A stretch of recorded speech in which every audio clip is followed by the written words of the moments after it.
Welcome to the 5 Keys to Passion, where you will learn to transform negative behavior in your love life and create enriching relationships. So this is what happens when the strongest contact to Mars, which represents passion and drive, is from Uranus. So imagine you're with somebody who has this aspect. How do they act? Well, they're kind of exciting, they're outrageous, they're different. They're willing to take spontaneous risks. When you get to know them, you'll find that they have quite a temperament, and it can sort of explode suddenly, which can be a bit scary. They're very anti-authority, so, they tend to provoke authority. They don't get on with authority. And they really insist on doing exactly what they want. And the reason they're like that is that something in their upbringing is very unpredictable, unpredictable parents, other behavior. There's also a sense of being an outsider, as a child, being an outsider, and a feeling of alienation. And also another thing with Mars-Uranus, the sudden upheavals, which kind of creates sort of out-of-body experience or dissociations. So how does it feel for you being in the relationship? Well, it can make you nervous. You may be frightened of provoking an over-the-top reaction. And also, your existence might be a bit unsettled because, suddenly a radical change takes place and you're carried along.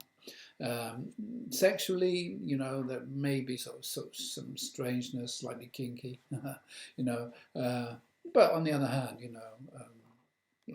pretty electric.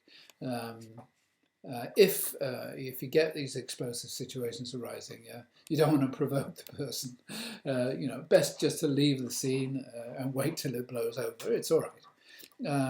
So Mars-Uranus in a partner's horoscope, it brings exhilaration and excitement, opens up a new range of possibilities, just as long as there's not too many disruptions. So what if you got this aspect? How do you act? What happens in your relationships?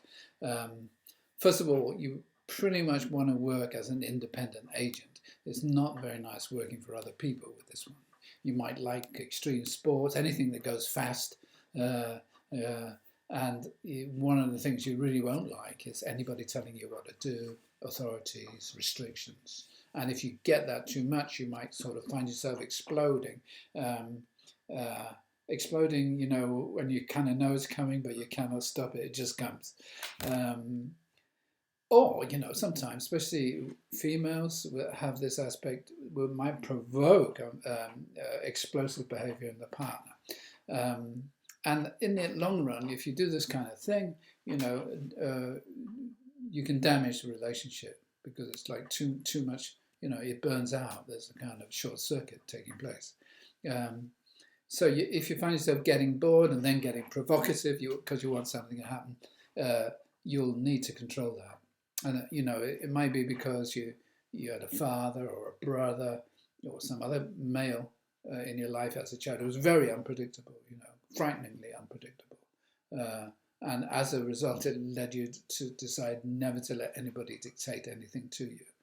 So this kind of shock, shouting, violence, an accident or something like that, it can sometimes give a dissociation or out of the body experience, or it can just be an unsettled child with lots of moves and that kind of thing. So what do you need to do? Don't give way to your temper. Just find a method. Leave. It's never worth it. It's destructive. Don't be too impulsive. Or don't use impulsiveness, the threat of some impulsive behavior, as a power gambit. Some people with this, they always kind of got this packed suitcase feeling, that they'll go if there's any trouble. You have to control the impulse for change. You have to channel this energy, which is incredibly electric, into an exploration of consciousness. And when you are conscious of this kind of behavior, you learn how to transform the negative and benefit from the excitement and the consciousness boost that you can bring into a relationship.